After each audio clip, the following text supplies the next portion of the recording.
नमस्कार, मैं प्रोफेसर अर्चना त्रिपाठी। आज का जो टॉपिक है डाटाबेस मैनेजमेंट सिस्टम, जिसको भी जिसको आंकड़ा आधार प्रबंधन प्रणाली भी कहते हैं। डाटाबेस मैनेजमेंट एक तरह का विभिन्न प्रकार के प्रोग्रामों का एक संग्रह है। इसको हम कह सकते हैं कि एक सॉफ्टवेयर प्रोग्राम है, जिसमें हम कंप्यूटर के द्वारा विभिन्न प्रकार के आंकड़ों का संग्रह करते हैं, उनका प्रबंधन करते हैं और इनको उस जो डाटा होता है उसको हम रिट्राइव करते हैं, उसको हम मैनिपुलेट करते हैं। क्रिएट करने से तात्पर्य होता है कि जो डाटाबेस मैनेजमेंट सिस्टम होता है उसमें विभिन्न सोर्सेज के द्वारा जो डाटा है, जैसे सैटेलाइट इमेजरी है, ड्रोन टेक्नोलॉजी है, एयर फोटोग्राफ्स हैं, टोपोशीट्स हैं और विभिन्न प्रकार के डेटा हमें विभिन्न गवर्नमेंट ऑफिस से मिलते हैं, या हम प्राइमरी जो सर्वे होता है, सर्वे के द्वारा जो डेटा होता है, उन डेटा को हम इसमें फीड करते हैं, that is called the create. फिर उन डेटा को हम मैनेज करते हैं, स्पेशल कैटलॉग बनाते हैं, कैटलॉग के द्वारा हम डेटा को हम क्या करते हैं, मैनेज करते हैं, उसका प्रबंधन करते हैं। और जो पुराना डेटा होता है उसको हम क्वेरीज के द्वारा हम इसको डाटा को हम पुनः रिट्राइव भी कर सकते हैं, उनको हम पुनर्प्राप्ति भी कर सकते हैं। And manipulation of data, data की जो विभिन्न कोई भी डेटा होती है, जो विभिन्न प्रकार के जो एट्रीब्यूट्स होते हैं और डेटा में जो प्रॉब्लम्स आती हैं, उन सभी को इसमें हम मैनिपुलेट करते हैं। That is called the data management system. अब डाटा मैनेजमेंट सिस्टम जो उसका जो उपयोग क्या है, इसका उपयोग मुख्य रूप से डाटाबेस मैनेजमेंट का मुख्य रूप से जो उपयोग होता है आंकड़ों के स्टोरेज के लिए होता है, संग्रह करने के लिए होता है। और ये क्या होता है कि हमारे जो डेटा होता है उसकी शुद्धता की भी गारंटी ये देता है। इसके अलावा जो डाटाबेस जो मैनेजमेंट सिस्टम होता है, हम कई तरह से इसका हम जो यूज होता है, जो हमारा जो ऑब्जेक्ट होता है उसके लिए इसका हम यूज कर सकते हैं। और हमें कौन सा डेटा चुनना है, उस क्वेरीज के द्वारा हम उस डेटा को इसमें हम ले सकते हैं। इसमें जो विभिन्न प्रकार की मॉडल्स होते हैं, उन मॉडल्स के द्वारा हम डाटा को इसमें फीड कर सकते हैं और हम जो डेटा पुराना डेटा होता है उन पुराने डेटा को भी हम इसमें पुनः प्राप्त कर सकते हैं। और जो डाटा की जो पुनरावृत्ति होती है, जो डाटा को हम दोबारा फिर फीड कर देते हैं, उसको भी ये रोकता है। तो ये डाटाबेस मैनेजमेंट सिस्टम का काम होता है। तो इसकी एक हमने संक्षिप्त परिभाषा दी, it is a tool to organise and manage a collection of structured information, कि एक प्रकार का टूल है जो डाटा को ऑर्गेनाइज करता है, मैनेज करता है, उसको स्टोर करता है। अब डेटा दो तरह के डेटा होते हैं, कि स्पेशल डेटा होता है, दूसरा आपका एट्रीब्यूट डेटा होता है। स्पेशल डेटा वो डेटा होता है जिसमें किसी भी स्थान की स्थिति के बारे में पता लगा सकते हैं, जो हमारी पृथ्वी पर मौजूद है, that is called the special data.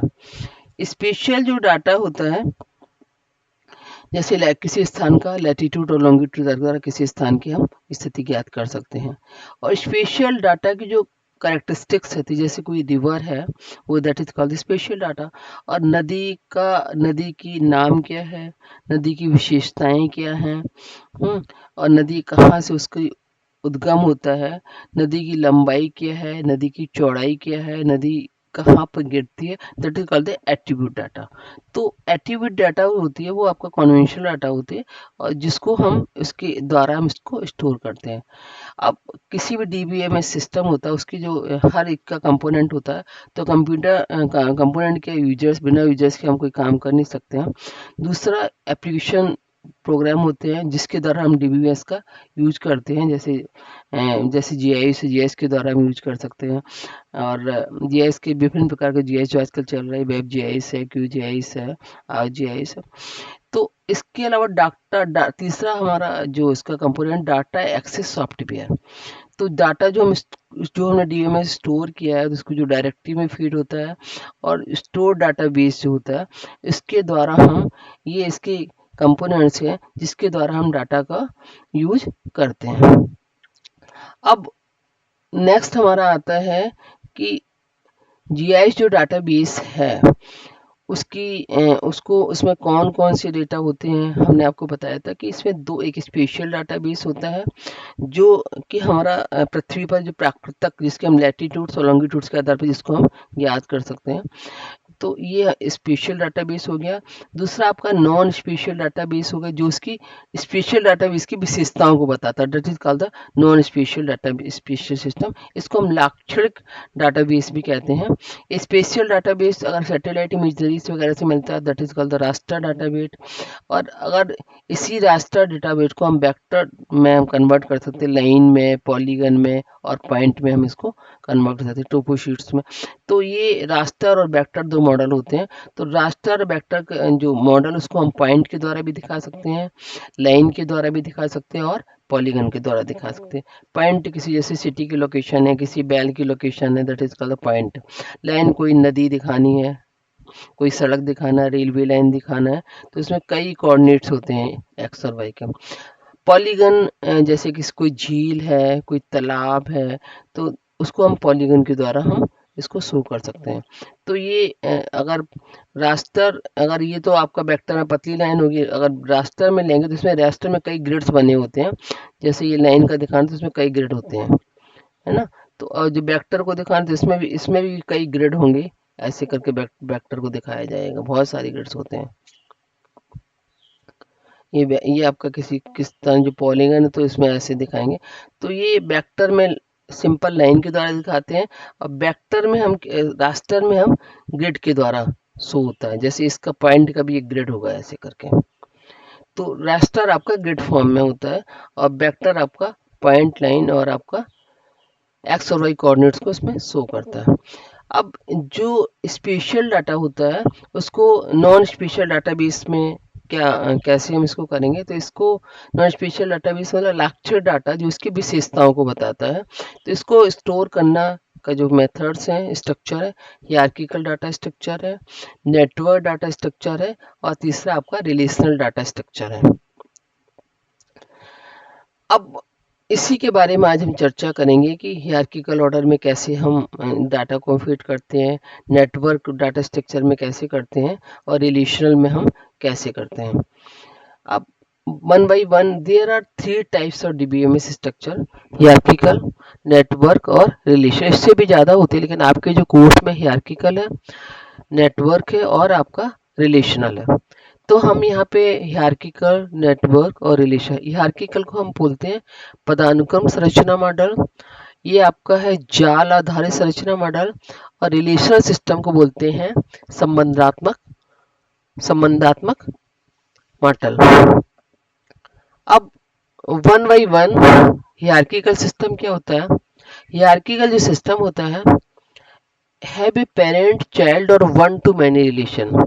जैसे कोई भी परिवार होता है, परिवार में पेरेंट दादा हैं, दादा के 2 बच्चे हैं, और पापा हैं, और आपके ताऊ या चाचा हैं, उनके भी 2 बच्चे हैं। तो इसमें वन टू मैनी में दादा से कई रिलेशंस, आपके वन टू मैनी रिलेशंस को ये शो करता है। तो इसको हम बोलेंगे मतलब हियरार्किकल या पदानुक्रम मॉडल। पदानुक्रम मॉडल जो होता है, इसमें इसका जो मुख्य रूप से यूज होता है एनवायरमेंटल साइंस में होता है और आपका सोशल साइंस में होता है। और ये जैसे हम पॉपुलेशन ज्योग्राफी में भी इसको यूज करते हैं, जैसे पॉपुलेशन स्टडी करेंगे तो जैसे अर्बन पॉपुलेशन है, रूरल पॉपुलेशन है, तो अर्बन को मेल और फीमेल में दिखा दें, रूरल को भी मेल और फीमेल में दिखा सकते हैं। ये है हियरार्किकल मॉडल सिस्टम, जो फर्स्ट डेटाबेस मैनेजमेंट सिस्टम है। ठीक है, इसमें जो स्ट्रक्चर होता है वो ट्री लाइक स्ट्रक्चर होता है। जैसे ट्री में आपकी रूट होता है, रूट के बाद फिर आपका तन मतलब आपकी स्टेम आएगा, उसके बाद फिर उसकी आपकी जड़ें आएंगी, वो आपकी ये शाखाएं आएंगी। तो इसको हम बोलते हैं ट्री लाइक स्ट्रक्चर। तो इसको ट्री लाइक स्ट्रक्चर होता है। इसमें जो डाटा स्टोर होता है वो रिकॉर्ड्स के रूप में होता है। और इसमें जो पदानुक्रम मॉडल होता है, इसमें जो स्टार्ट होता है रूट से, रूट जैसे दादा आपकी रूट हो गई, इसके अलावा जो ये आपके चाइल्ड हो गए, ये चाइल्ड की भी चाइल्ड हो गए। तो ये ट्री टाइप सिस्टम इसको बोलते हैं, ट्री लाइक सिस्टम भी इसको कहते हैं। तो एक ग्राफ है, इसमें हमने दिखाया है हायरार्किकल सिस्टम को। ये रूट हो गई, रूट में जैसे ये दादा हो गए, दादा के बच्चे लेवल 1 और ये आपका लेवल 2 हो गया। ये आपका लेवल 1.1 मतलब जैसे पापा पापा के बच्चे हो गए, और ये आपके भाई बहन हो गए, ये ताऊ या चाचा जो भी उनके बच्चे हो गए, इस तरह से। तो इसको हम जैसे पॉपुलेशन डेटा को भी हमने कहा ऐसे फीड कर सकते हैं। तो यहाँ पे पॉपुलेशन हो गई इंडिया की, है ना। यहाँ पे आपका रूरल पॉपुलेशन हो गई, यहाँ पे आपकी अर्बन पॉपुलेशन होगी। रूरल पॉपुलेशन को भी दो पार्ट्स में, मेल पॉपुलेशन और आपका फीमेल पॉपुलेशन। इसको भी हम मेल पॉपुलेशन और इसको फीमेल पॉपुलेशन। तो हियरार्किकल जो सिस्टम होता है, डाटाबेस जो सिस्टम होता है, इसमें हम ट्री मतलब एक पेरेंट चाइल्ड होता है और दूसरे आपके और कई चाइल्ड चाइल्ड नोड्स होते हैं। तो वन टू मैनी, एक से कई संबंधों को इसमें वन टू मैनी रिलेशंस होते हैं, एक से कई संबंधों को इसमें हम दर्शाते हैं। अब नेटवर्क मॉडल पे आते हैं। नेटवर्क मॉडल, इसको हम जाल आधारित मॉडल भी कहते हैं।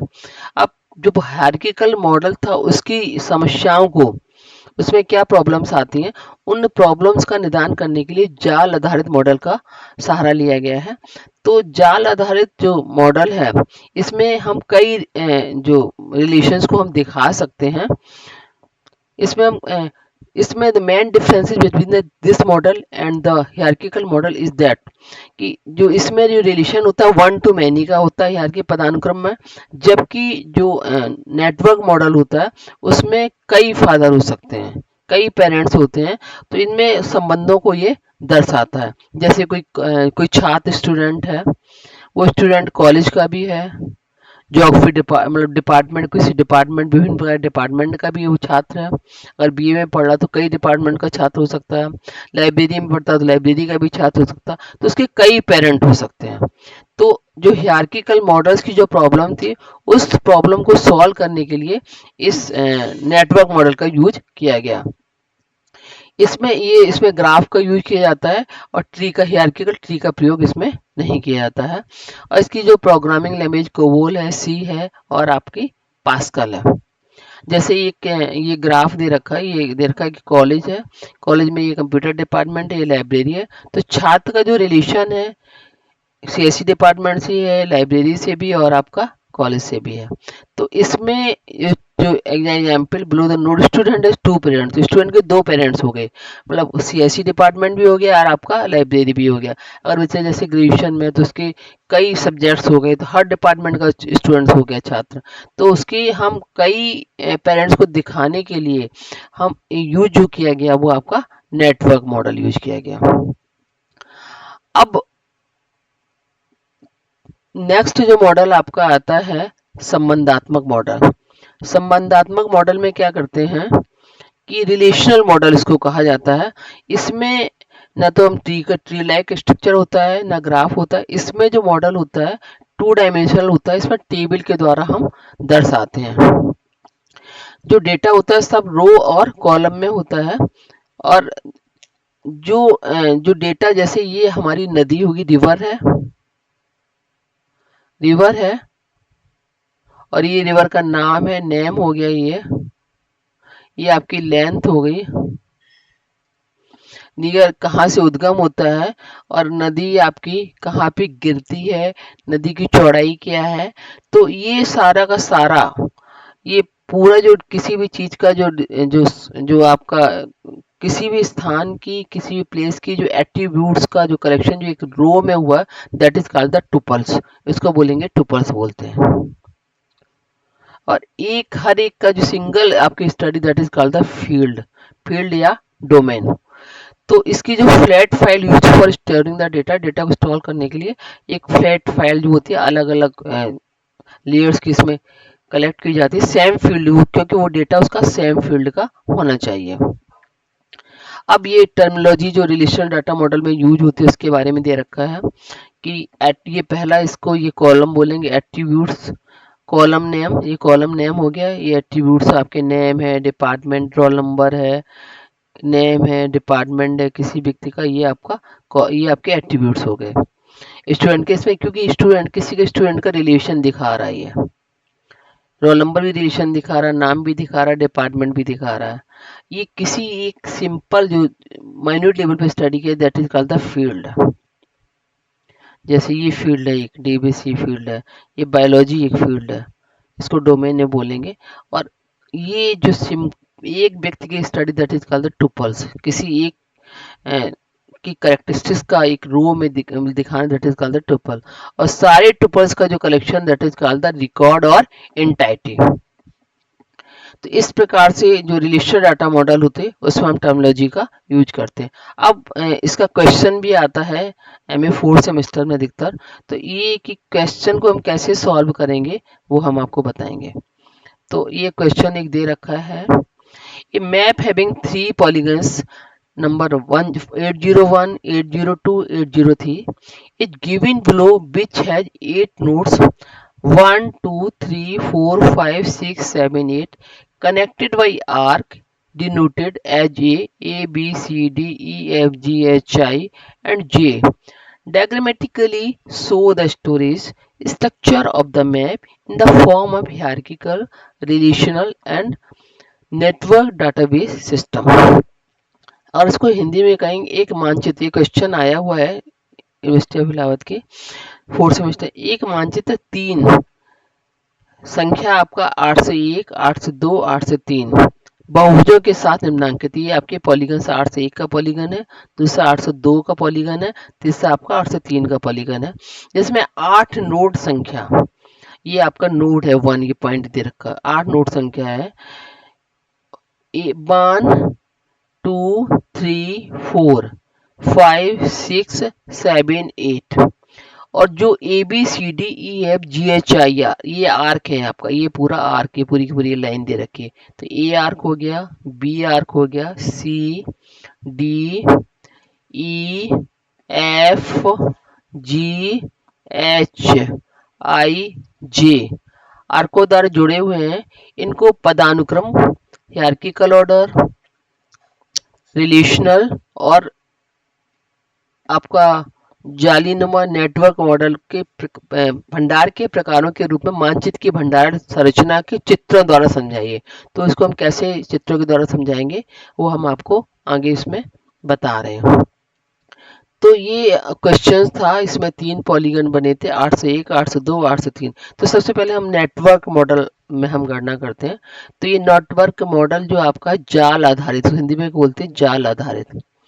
तो जाल आधारित में तो सबसे पहले हम पॉलीगन्स को लिखेंगे 801 802 और 803। तो हम नोड्स जो हमारे दे रखे हैं, नोड्स नंबर्स जो नोड्स में दे रखे हैं 1 2 3 4 और, तो ये नोड्स को 801 में जो कनेक्ट करता है 1 2 3 और 4। तो हमने यहाँ पे 1 2 3 और 4 हमने ये टेबल में लिख दिया है। 802 को जो कनेक्ट कर रहा है इसी पैटर्न में करेंगे, जैसे 1 2 है तो ऐसे 2 5 7 और आपका 3। तो यहाँ पे हमने 2 5 7 2 5 2 5 हो गया 6 और 3, सॉरी 6 और 3 को हमने यहाँ पे लिख दिया। अब 803 जो पॉलीगन है इसको 5 7 8 और 6, तो 5 7 8 और 6 में लिख दिया। तो हमारा ये नंबर्स और नोट्स में हो गया। नोट्स आपका ये नोट्स है, ये जो आपके पॉइंट के द्वारा दिखाए गए हैं। अब इसको आर्क में कैसे दिखाएंगे, तो हम इसको आर्क में लिख देते हैं 801 802 और आपका 803। अब ये 801 की जो टेबल है ये आपका यहाँ से स्टार्ट करेंगे A B C और D। तो हमने यहाँ पे A B C और D इसको डायग्राम की तरह दिखाया। अब 802 को कैसे दिखाएंगे, C E F और G। तो C हो गया, E हो गया, F हो गया और G हो गया। अब इसके बाद I को 803 को कैसे दिखाएंगे, H I J और F। अब आपका आया F H I और J, तो हमने F H I और J के द्वारा दिखा दिया। अब इसको ये लेटर्स के द्वारा है, लेटर्स मतलब ये आर्क के द्वारा, तो ये आर्क के द्वारा इसको हमने शो कर दिया। ये हो गया हमारे जाल आधारित मॉडल। अब नेक्स्ट आपका जैसे दिखाते हैं हायरार्किकल मॉडल में, इसको अगर हम दिखाएंगे तो पदानुक्रम मॉडल जो हमारा है, तो पदानुक्रम मॉडल में हम इसको कैसे शो करेंगे,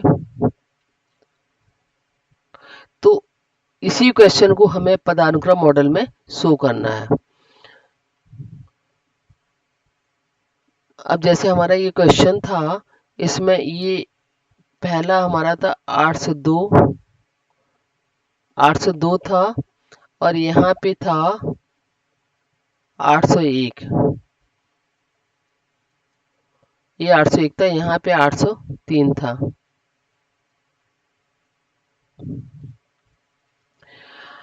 तो 802 को हमने ले लिया पेरेंट, तो ये पेरेंट हो गया 802 का। अब नंबर्स और नोड में हम कैसे इसको लिखेंगे, नंबर्स और नोड्स में हम इसको कैसे लिखेंगे।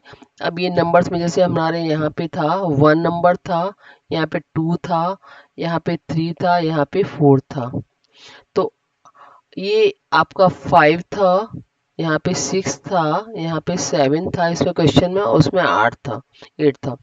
तो 802 में नंबर आपके कौन से आ रहे थे, 2563। तो 2563 एज इट इज उसी पैटर्न में लिखना जैसा हमने नेटवर्क में लिखा। तो यहाँ पे हमने इसको पेरेंट माना है यहाँ पे, और इसके दो चाइल्ड हो गए 801 803। तो 801 यहाँ हो गया, 803 दूसरा चाइल्ड यहाँ हो गया। तो 801 में नंबर्स हमारे क्या थे, 1 2 3 और 4। तो 1 2 3 और 4 हमने यहाँ पे लिख दिया। 8 से 3 में हमारे पेरेंट्स कौन से थे आपके, 5 7 8 और 6। 5 7 8 और 6 हमने यहाँ पे लिख दिया। अब मुझे लिखना है लेटर्स में जो हमारे आर्क हैं, जैसे ए आर्क लिखा हुआ था, बी आर्क है, पूरी ये भुजा ए आर्क है, बी है, ये सी है, ये डी है, ये ई है, ये एफ है, उसके बाद ई के बाद एफ ये हो गई, और ये हमारा यहाँ पे हो गया जी, ये एच, ये आई, और ये हमारा जे हो गया।